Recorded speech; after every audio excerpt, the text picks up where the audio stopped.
Gen yon lot ki deyon wè ki bezwen mwen. Ou di m fè ou bagay ki sa. Ou di ou pa wè espoir vni wè mwen si ou vle evite. Vle abandonne mpakye. O mpakye. Wap imilye.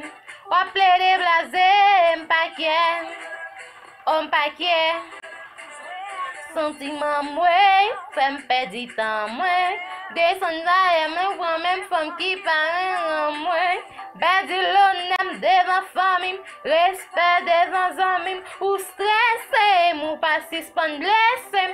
Ou son etatan, wap mache diem tout fam sou Instagram. Lem ou dem fache, ou dim kareman se pa doam. Vakans ou dezin pase nan vim.